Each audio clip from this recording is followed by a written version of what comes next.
Question number 7 नीचे दिए गए कथन एस और कारण आर के लिए सही विकल्प का चुनाव कीजिए। कथन एस जब रेल पटरी के कई भाग एक साथ जोड़े जाते हैं तो उनके बीच में थोड़ी सी जगह छोड़ी जाती है। कारण आर रेल पटरी स्टील से बनी होती है क्योंकि स्टील की प्रकृति ज़्यादा प्रतिस्थान प्रतिस्थान प्रस्थान होती है।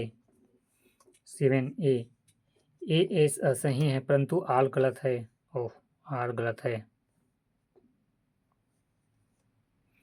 क्वेश्चन नंबर 7 कथन ए एस जब रेल पटरी के कई भाग में एक साथ जोड़ी जाती है तो उनके बीच थोड़ी सी जगह छोड़ी जाती है।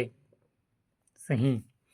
कारण आर रेल पटरी स्टील से बनी होती है क्योंकि स्टील की प्रकृति ज़्यादा प्रस्थान होती है। गलत। क्वेश्चन नंबर 8 निम्नलिखित वस्तुओं को उनके जड़त्व के बढ़ते क्रम में व्यवस्थित कीजिए। 8 डी। पहला सी रबड़ की गेंद। फिर डी दूसरा पत्थर की गेंद। फिर तीसरा साइकिल। फिर चौथा रेलगाड़ी।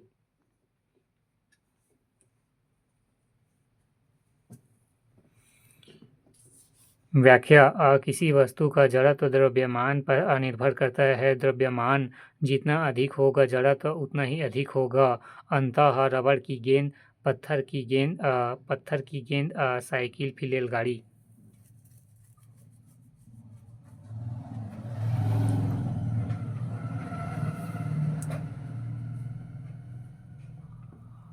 क्वेश्चन नंबर 8 निम्नलिखित वस्तुओं को उनके जड़त्व के बढ़ते क्रम में व्यवस्थित कीजिए।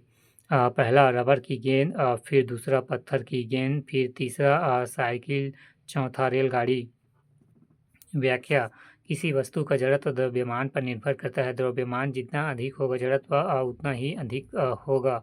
अंततः रबड़ की गेंद, पत्थर की गेंद, साइकिल, रेलगाड़ी। क्वेश्चन नंबर 9 इनमें से कौन सी परिस्थिति तंत्र का जैविक घटक नहीं है। 9 तापमान। क्वेश्चन नंबर 9 इनमें से कौन से परिस्थिति तंत्र का जैविक घटक नहीं है। तापमान। पौधे जीव है, जीव जंतु भी जीव है, सूक्ष्म जीव भी जीव है, बट तापमान जीव नहीं है। व्याख्या जैविक घटक ये जीवित जीव हैं जो एक पारिस्थितिकी तंत्र में मौजूद होते हैं जैसे पौधे, जीव जंतु और सूक्ष्म जीव। जैविक घटक ये निर्जीव घटक है जो पारिस्थितिकी तंत्र में प्रभावित करते हैं। तापमान, पानी, मिट्टी, प्रकाश आदि। क्वेश्चन नंबर 9 इनमें से कौन से पारिस्थितिकी तंत्र का जैविक घटक नहीं है। तापमान।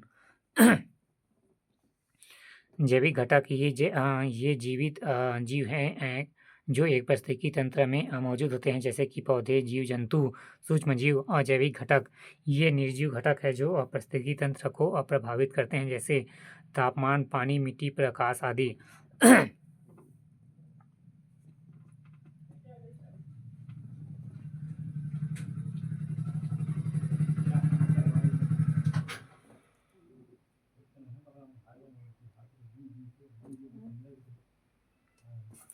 क्वेश्चन नंबर 10 सम्मिलित कीजिए। प्राकृतिक चयन 10 बी। 10 बी प्राकृतिक चयन पर्यावरण के अनुसार उपयुक्त जीवों का चयन। फिर कृत्रिम चयन मानव द्वारा चयन। फिर अनुकूलन पर्यावरण के अनुसार लक्षणों का विकास। फिर विकास जीवों के लक्षणों के विकास जीवों के लक्षणों में समय के साथ परिवर्तन।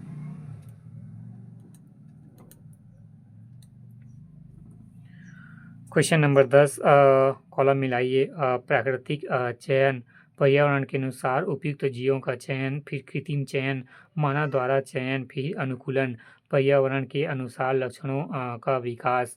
फिर विकास जीवों के लक्षणों में समय के साथ परिवर्तन। क्वेश्चन नंबर 11 निम्नलिखित में से कौन से अभिक्रिया अपघटन का उदाहरण है? 11 ए CaCO3 फिर CaO प्लस कार्बन डाइऑक्साइड। व्याख्या अपघटन अभिक्रिया वह अभिक्रिया है जिसमें एक यौगिक दो से अधिक सरल पदार्थों में टूट जाता है। COCO3 CaO plus carbon dioxide.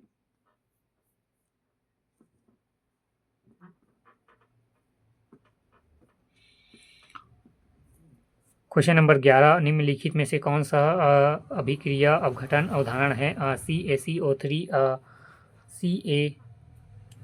CaO plus CO3 नहीं CO2 कार्बन डाइऑक्साइड। अपघटन अभिक्रिया वह अभिक्रिया है जिसमें यौगिक दो या दो से अधिक सरल तत्वों में टूट जाता है। CaCO3 CaO plus CO2 carbon dioxide. Question number 12 जलीय पारिस्थितिकी तंत्र में क्षेत्रीय विभाजन के लिए मुख्य रूप से कौन सा अजैविक कारक जिम्मेदार होता है? 12 प्रकाश का प्रवेश। 12 सी।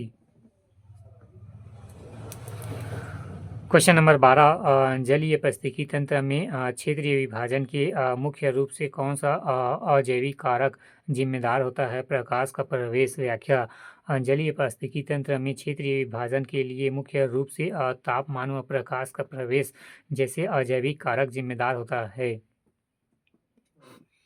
क्वेश्चन नंबर 12 जलीय पारिस्थितिकी तंत्र में क्षेत्रीय विभाजन के लिए मुख्य रूप से कौन सा अजैविक कारक जिम्मेदार होता है? आंसर है प्रकाश का प्रवेश।